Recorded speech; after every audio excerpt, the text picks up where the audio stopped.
আসসালামু আলাইকুম।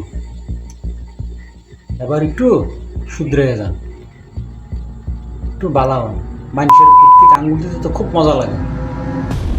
বালাওন, শুধরান, বাইরে আসেন। অন্যের ভালো দেখলে খুব চুলকায় তো আপনার। চুলকানি কমান, হারাম খাওয়া ছাড়েন। একবার নিজের পেটটার দিক তাকাইছেন? হারাম খাইতে খাইতে বেঞ্জিরে ছাড়াই গেছে। পেট কি আরে বাবা, এই বড় পেট নিয়ে ঘুরতে পারেন? এসব আপনি হারাম। এই ঘুষের টিয়া খাইছেন, নয় সুদ খাইছেন, নয় অন্যেরটা মাইরা খাইছেন, নয় কারো সম্পত্তি আত্মসাৎ করছেন, না কারো জায়গা জমি আত্মসাৎ করছেন। হারাম খাওয়ার উপর দিয়ে আছে। এবার একটু থামেন। উপরবেলা আছে, পরকালে যাইতে হবে। একটু সমঝোতায় আসে। ওই অন্য কেউ একটু ভালো করছে, আরে ভাই আপনার হিংসায় তো আপনার জীবন শেষ। কারণ সাইডন একটু বেরোন। আরেকজনের ভালো কেন দেখতে পারেন না? তাহলে আপনার সমস্যা আছে, বুঝতে হবে। মনে করেন আরেকজনের হক মাইরা খাইতে খাইতে, আরেকজনের জায়গা জমি সম্পদ রিজিক আত্মসাৎ করতে করতে এখন মনে করেন যে আপনার চোখে কিছু দেখেন না। যে দিক থাপাই ওই দিক থাপাই, এমনে খামো অমনে খামো, আপনার চোখে শুধু ওইগুলোই দেখে। ভাই আর কত করবে? থামেন, মৃত্যু ডারে ডরান। এমন নির্লজ্জ হইছেন আপনারা, ভাই কি বলবো। সব দূষণ গরিবের। কিভাবে? বাসের কন্ট্রাক্টরে যদি 15 টাকার ভাড়া 15 টাকা চায়, আপনার মাথা নষ্ট হয়ে গেছে। যারা অসাধু ওরা তো এরা এদের ফকিনির বাচ্চার জন্য দেশ অবস্থা খারাপ।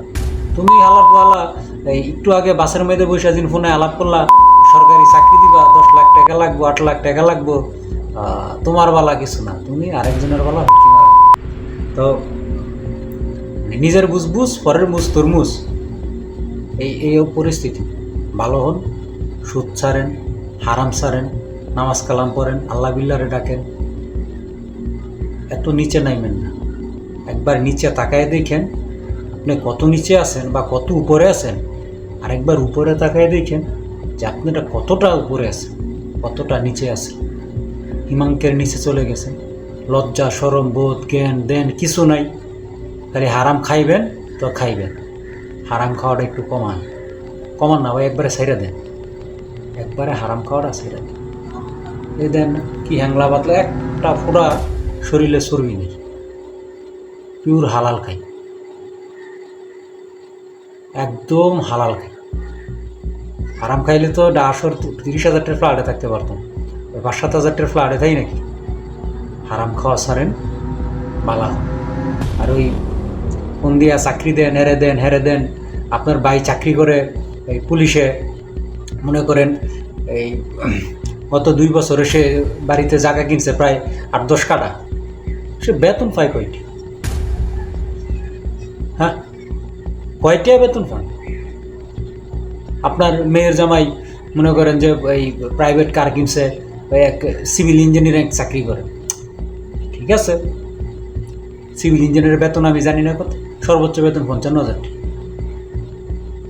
একজন site engineer, project engineer, site ইঞ্জিনিয়ারের বেতন 35,000 টাকা। ধরেন এই যে হারামগুলা যে খাইতেছে, গর্ব করেন আমার মেয়ের জামাই রেলওয়েতে চাকরি করে। কোন পোস্ট? কখনো খবর নিয়ে দেখছেন কয় টাকা সে বেতন পায়?